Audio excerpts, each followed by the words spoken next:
네, 뉴스 정면 승부 매주 수요일에는요. 아주 활기찬 시간이죠. 수요 스페셜 세 남자의 정치 수다로 함께합니다.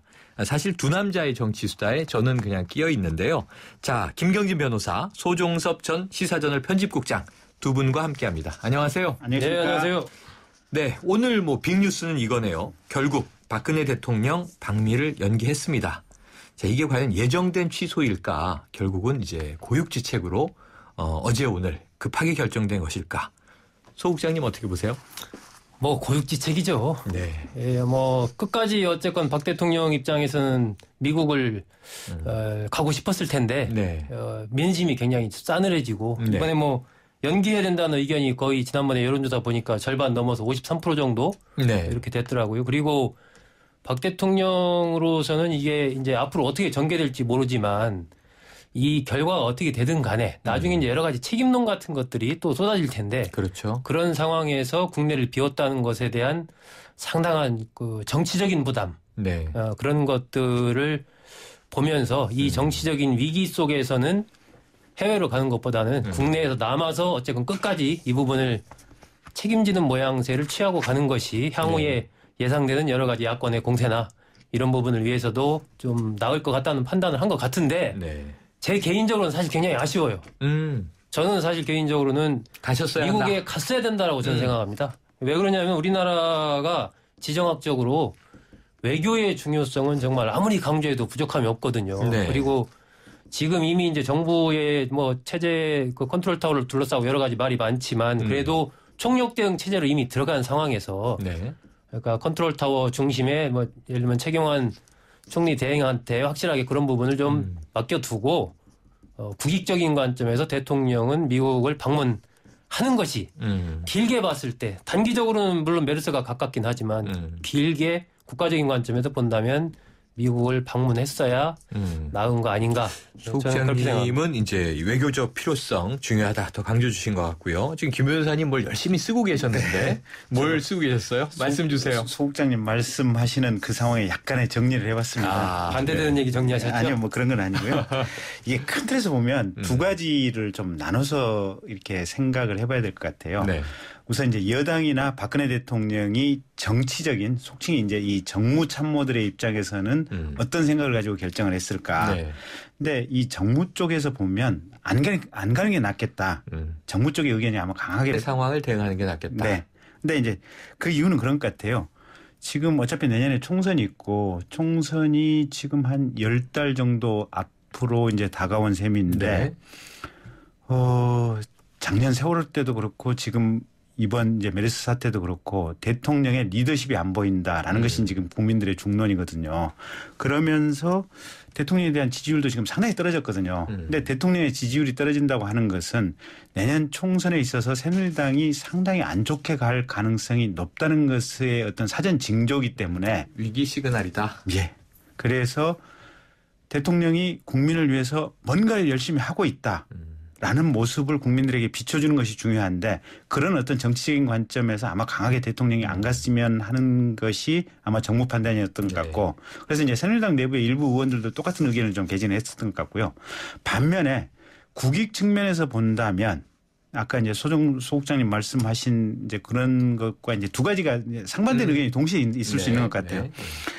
지금 가서 일단 오바마 대통령하고 좀 정상 대 정상으로 만나서 일본과 미국이 너무 지금 급격하게 가까워지는 이런 상황들 아니겠습니까? 네. 그러면 거기에 대해서 뭔가 우리나라 대통령이 제동을 좀 걸어야 되고 특히 일본의 우경화 경향에 대해서 미국이 너무 지지의 어떤 암묵적인 의사표시를 하는 것을 뭔가 좀 브레이크를 걸어줘야 된다. 그런 측면에서는 정상회담이 필요하다. 그다음에 북한의 어떤 지도자의 잠재적인 위험성이라든지 북핵 개발의 어떤 가능성 이런 것들과 봤을 때 우리나라 지도자가 미국 지도자에게 계속해서 어떤 국방 방면에서의 도움을 요청해야 된다. 그런 측면에서 가서는 만나는 것이 반드시 필요한데 반면에 가서 만났을 때 마이너스도 좀 있는 것 같아요. 네. 가령 몇 달 전부터 미국이 사드를 가지고 우리나라에 덤태기 씌우려고 하는 경향들이 좀 있거든요. 그게 이제 덤태기냐 아니면 정말 필요하느냐에 따라서 여러 가지 논란이 의견이 있죠. 논란이 상당히 있는데 덤태기라고 가령 이제 가정적인 전제를 한다면 그 돈을 미국이 특히 미군이 우리나라에게 한 1년에 2, 3조를 이렇게 물리려고 하는 것이 아니냐 이제. 포대당 1조 6천억, 네. 뭐 2조 가까이 이런 이야기들이 나왔었죠. 네. 그래서 지금 가서 정상회담을 하게 된다면 그거 받을 가능성이 상당히 높다.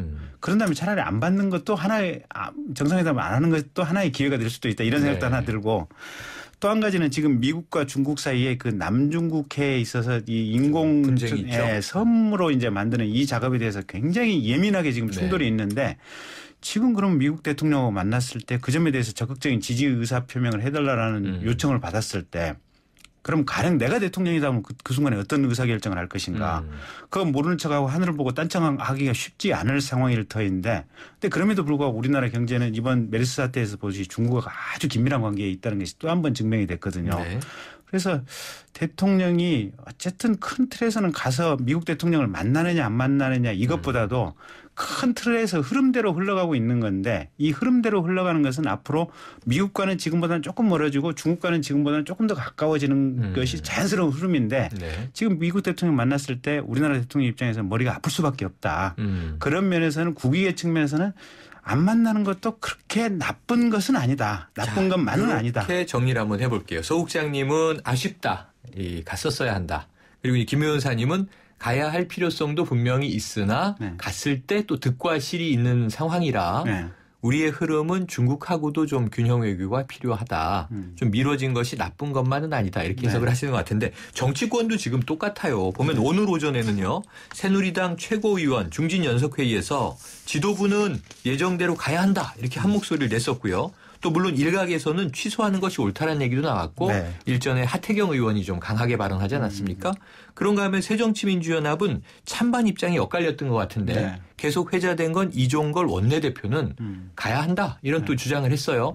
근데 그 가야 한다라는 주장을 조금 풍자희화적으로 해석하는 또 여론도 있고 그것을 이제 그것이 그냥 이종걸 원내대표 스타일로 보면 정론이다 이렇게 해석하는 여론도 있고 여야의 지금 엇갈린 내부적인 혼란상 소 국장님 어떻게 보십니까?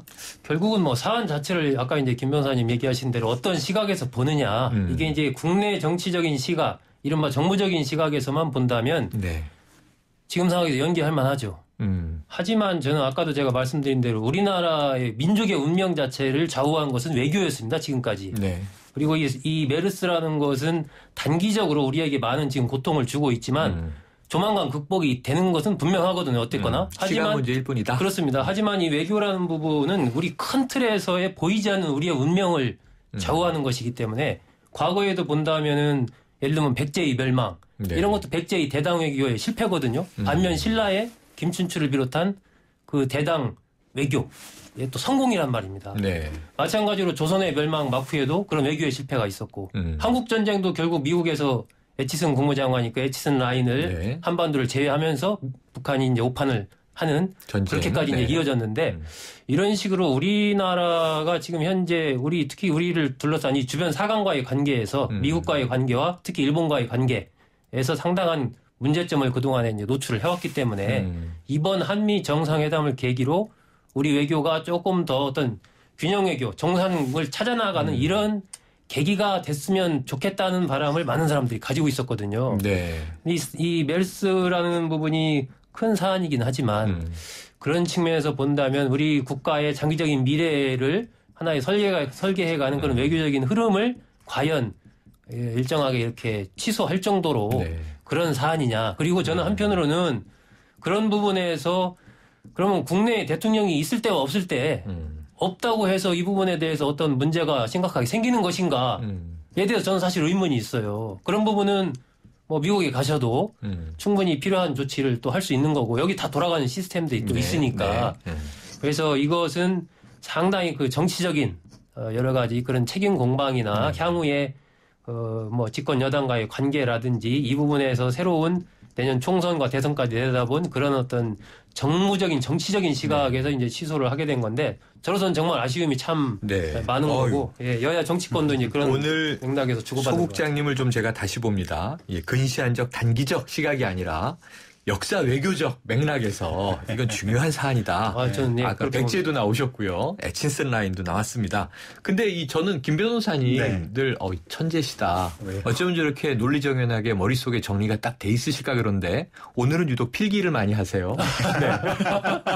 천재는 필기하면 안 됩니까? 그건 아니지만 혹시 어제 과음하셨나 뭐 이런 생각도 들었어요. 근데 이 지금 여야 내의 엇갈린 반응들 어떻게 좀 이걸 우리가 해석하고 이해해야 될까요? 그러니까요. 이게 일단 정치의 관점에서도 각각의 좀 보는 이해관계들이 여야 내부에서도 각각 좀 다른 면이 있는 것 같고. 시각이. 예, 그다음에 국익이나 정책의 일관성 또는 정책에서 어느 것이 과연 득과 실이냐 이 플러스 마이너스 계산을 했을 때 사실은 이 손익이 명확하지가 않은 것 같아요. 제가 말씀드린 손익이 누가 봐도 명백한다면 사실은 그 방향으로 의사결정을 해야 되는데 그렇죠. 가는 것도 손익이 분명하지가 않고 이게 안 가고 여기서 있는 것도 분명하지가 않다 보니까 이런저런 얘기가 나오는 건데 어쨌든 이런 상황에서는 그러면 대통령 결정을 지지해 하면 되는 것 같아요. 애매할 때는 최고 통수권자 본인이 결정하는 대로 그냥 따라간다. 그게 이제 의사결정이죠. 네, 국민에게 위임받은. 예. 자, 그러면 이제 짧게 3부 마무리에 자, 방미를 취소한 게 아니고요. 오늘 아침에 나온 속보는 전격 연기였습니다. 네. 그 연기라고 하면은 물론 이제 존 케리 국무장관과 조율을 거쳤다고 하는데 이게 궁금한 게 올해 안에 일정을 다시 예정하기가 어렵지 않겠느냐. 다 국가 원수가 스케줄이 빡빡하지 않습니까? 네. 이런 얘기가 있는데 연내에 그러면 재개가 가능하리라고 보세요? 어렵다고 보세요? 김 변호사님은. 저는 잘 모르는 문제인데 이제 전문가들 나와서 말씀하시는 걸 보면 미국 대통령 1년 이상 이렇게 잡혀 있다. 우리나라도 대통령 일정이 정말 빡빡한데 그렇죠. 사실은 연내에 하는 건 불가능한 얘기다. 저거는 이번 연기에 대해서 비판 여론에 대해서 뭔가 무마하기 위해서 그냥 어려운 외교적인 수사에 불과할 것이다. 네. 이 정도가 전문가들의 얘기더라고요. 보니까. 네. 소장님 짧게. 저는 올해 안에 만날 것이다. 올해 안에 만난다. 왜냐하면 내년에는 이제 미국 대선이 있기 때문에 내년에는 어렵다고 봐야 되고요. 그리고 그렇죠. 한미의 관계, 특수한 한미의 그 동맹 관계를 본다면 올해 안에 뭐 기간이 얼마가 될지는 모르겠지만 9월 달에 유엔총회도 있고 하니까 그런 계기를 통해서 잠깐이라도 정상회담을 없는 할 것이다. 시간이라도 쪼갤 것이다. 네. 3부는 여기까지고요. 우리 이 세 남자의 정치수다 4부로 계속 이어집니다.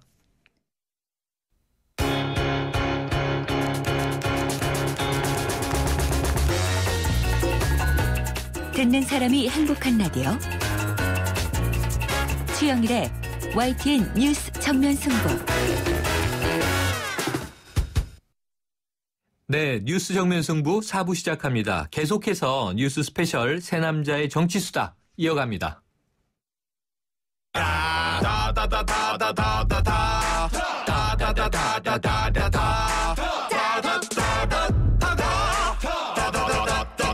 쇼핑하는 곳이 다 할인받는 곳. 롯데 올마이 쇼핑카드. 전월 실적 조건 및 할인 한도 홈페이지 참조. 어떤 자동차가 좋은 차일까요? 마력이 좋은 차? 디자인이 좋은 차? 연비가 좋은 차. 현대자동차는 말합니다. 서비스까지 좋아야 진짜 좋은 차라고.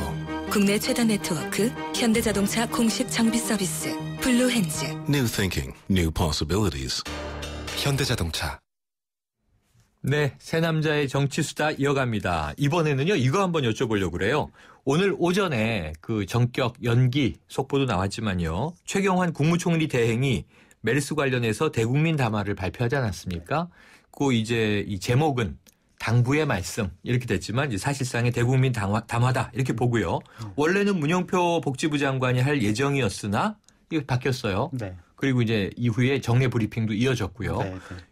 우선 대국민 담화 이거 김 변호사님 어떻게 평가하세요? 잘하셨어요. 잘하셨는데 이제 이게 비평을 하던 자리다 보니까 굳이 비평을 하자면 그게 조금 곧바로 나왔으면 어땠을까. 곧바로. 이게 지금 20여일이 지난 이 시점에서 왜 이렇게 동작이 굼뜨게 나왔을까.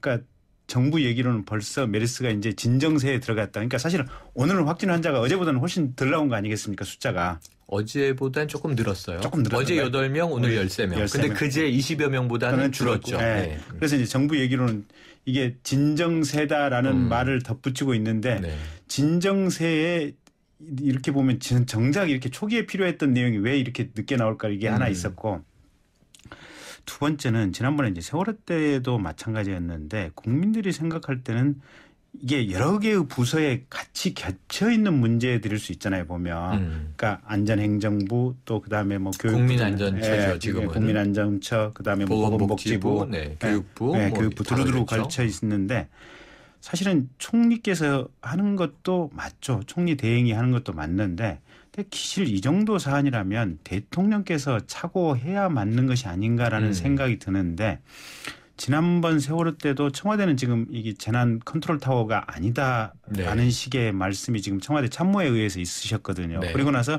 대통령이 그 내용에 대해서 가부간에 명확한 얘기를 안 하셨어요, 보면. 근데 어쨌든 재난 안전에 관한 이 비상 감시 감독 기구를 청와대 내에 설치하는 것을 거부한 것을 보면 당시 청와대 참모 얘기가 결국은 대통령 뜻을 따라서 얘기했다라고밖에 추정할 수 없는 상황인 것 같은데 근데 지금도 대통령께서 뭔가 지금 이렇게 순방도 하시고 국립의료원도 가시고 뭔가를 하긴 하는데 어쨌든 본인이 직접 총대를 메고 하는 그런 느낌은 또 안 주고 계시거든요. 그러니까 앞에서 국무총리 내지는 누군가가 이렇게 하고 있고 본인은 한 발자국 물러서서 이 하는 것에 대해서 지켜본다. 근데 그러면서도 또 본인이 대통령께서 또 별도의 어떤 일일 보고는 받고 있으면서 뭔가 활동을 하신다. 지금 이런 상황들이거든요, 보면. 그래서 이게 대통령의 스탠스가 약간은 좀 애매해요, 보면. 그래서 이게 이제 외부 전문가 입장에서 볼 때는 이런 정도 국가적 상황이고 이게 사실은 지금 현재 대한민국 경제가 마비된 상황 아니겠습니까? 내수는 사실은 거의 제로에 가깝게 움직임이 없는 거고 외국인 관광객들 들어온 것도 전부 이렇게 스톱이 된 상태고 이게 조금 더 가면 수출 수입에도 문제가 생길 것 같거든요. 네, 보면. 지금 쫙 전개가 되고 있는데요. 네. 근데 이런 상황이라면 대통령이 착오해야 돼요. 그러니까 대통령이 컨트롤 타워가 되는 것이 옳다라고 본다. 김 변호사님 말씀이셨는데 오늘 최경환 총리 대행이죠. 그 대국민 담화 평가 우리 소 국장님은 어떻게 내리시겠어요? 저는 이번 주가 메르스 사태의 중대 고비다. 이렇게 이제 상황을 보는 거 여기에 대해서는 동의를 합니다. 동의를 하고 이 격리자와 환자들 그리고 병원에 대해서 어떤 생필품이나 생계자금 이런 거 지원하겠다. 경영안정자금도 지원하겠다 이런 얘기를 했잖아요. 사실 그 부분은 지금 뭐 격리 대상자들이 막 격리를 거부하고 뭐 골프도 치러 가고 뭐 여행도 가고 막 이런 경우가 생기지 않습니까? 일부 뭐 소수긴 하겠습니다만. 예. 그러다 보니까 이제 이런 대책을 내놨는데 이런 부분도 좀 늦은 감이 있고요. 주말 여행 같은 거 일상적인 경제 활동을 평상시처럼 해주길 바란다. 이런 말씀 하실 수 있는 얘기인데 사실 이런 부분들이 이제 국민들한테 그렇게 무게 있게 다가오겠는가 지금. 그렇게 좀 하도록 제발 그렇게 좀 할 수 있었으면 좋겠다라고 국민들 오히려 지금 얘기하고 있는 거거든요. 외식하고 싶고 놀러 나가고 싶고 그러니까 아이들 학교 보내고 싶은데 지금 현재 정부의 전반적인 대응 부분에 대한 어떤 신뢰 같은 것들이 이미 많이 정말 훼손된 떨어진 그런 상태이기 때문에 이러한 정도의 워딩과 메시지 가지고 국민들을 안정시키고 설득시키기는 쉽지 않다. 이게 보면 이제 이슈나 위기 관리를 하는 측면에서 보면 3대 원칙이 있어요. 이러한 긴급 상황이 발생했을 때 3대 원칙이 첫 번째는 긴급성입니다. 그러니까 이런 일이 발생하면 최소 3시간, 조금 늦어도 한 24시간 안에 이거에 대한 정확한 메시지를 내놔야 되는 거 조치를 이런 게 하나가 있고 두 번째는 이제 일관성이거든요. 처음 메시지와 나중 메시지가 같아야 된다. 그래야 국민들이 신뢰를 한다. 그러니까 처음에 뭐 공기관 전염 문제라든지 병원 간 전염 뭐 더 큰 저희가 없을 것이다. 3차 감염 없을 것이다. 3차 감염 이런 것들이 이제 국민들로서는 그런 일관성 부분에서 이제 훼손이 된 거죠.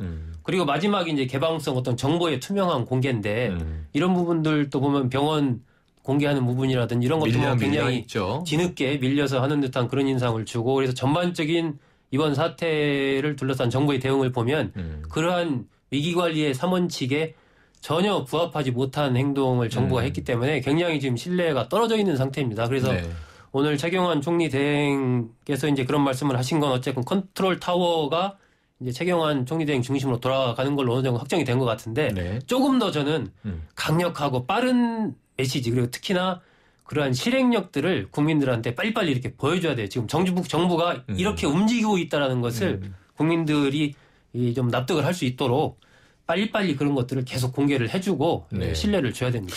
저는 이제 이번 사태를 보면서 이게 우리나라가 지금 제 세계 거의 10위권 나라잖아요. 경제로 보면 11위 내외 이렇죠 항상. 경제 규모도 그렇고 우리나라가 갖고 있는 인적 자원들의 어떤 무게도 그렇고 되게 세계 10위 정도 국가인데 우리가 이것밖에 안 됐나라는 자괴감이 자꾸 드는 게 뭐냐면 자, 이 정도 상황이면 정부에서 이걸 빨리 얘기해 줘야 돼요. 국민들이 제일 알고 싶어 하는 것은 왜 지금 이 평택에 있는 성모병원하고 서울 삼성병원하고 그러니까 확진 환자들이 그러니까 환자들이 지나갔거나 이렇게 머물러 있던 병원이 한 20몇 개 된다는 거 아니겠습니까? 네, 29개로 되죠, 현재는. 근데 그중에서 지금 발병한 병원은 지금 6개인가밖에 안 된다는 거고. 그렇죠. 나머지는 경유병원 이렇게 돼 있죠. 근데 그중에서 집중 발병 병원은 지금 2-3개밖에 아니거든요. 그렇죠. 그러면 왜 이 집중 발병 병원 2-3개 병원에서 집중 발병을 했는지 이 시퀀스를 빨리 이 어떤 전문가들이 얘기를 해서 내놓아야 되거든요. 근데 그게 안 나와요, 보면. 그래서 지금 2개로 정리되는 것 같아요. 하나는 이 슈퍼 전파자. 이건 이제 개인의 특질일 것이고 두 번째는 이제 슈퍼 일종의 숙주병원. 이게 이제 창궐 했던. 이번에 보면은 병원. 저는 이게 이번 어떻게 보면 조금 다른 맥락일 수도 있는데 왜 최초에 이 메르스가 우리나라에서 발병했을 때 질병관리본부나 보건복지부가 이 위험성을 간과했는가 그 원인이 무엇인가에 대해서 제가 이렇게 생각을 해봤는데 1번 환자가 확진됐을 때 그렇죠. 이게 이제 뭐 어쨌건 중동에서 발생한 지도 몇 년 됐고 3년 됐죠. 예, 그것이 이제 어쨌건 여러 가지 위험성이 있다라는 부분을 전문가들은 알고 있었는데 국제 세계보건기구를 통해서라도 예, 왜 이렇게 소홀하게 그 지금 김 변호사님 말씀하신 대로 우리나라 수준의 정말 국격을 추락시킬 정도의 이런 대응을 했는가 저는 그런 부분의 한 원인이 그러니까 현 박근혜 정부 들어와서 각종 인사 같은 거 그리고 각종 권한, 인사권 포함해서 이런 것들을 그러니까 청와대가 중심이 돼서 청와대가 딱 틀어지고 이렇게 하다 보니까 부처의 어떤 자율성, 어떤 상황이 발생했을 때 거기에서 빨리빨리 이제 부처의 장이나 장관을 중심 의사결정이 이루어지고 즉각 대응이 이루어져야 되는데 이런 부분이 안 되고 청와대의 대응, 청와대의 지시를 기다리고 위에만 이게 쳐다보는 이 관행이 너무 일반화돼가지고 어떤 일이 발생했을 때 거기에 대해서 심각성과 위기의식을 저게 내일이다 라는 생각을 못하는 거 뭔가 지시가 내려오겠지.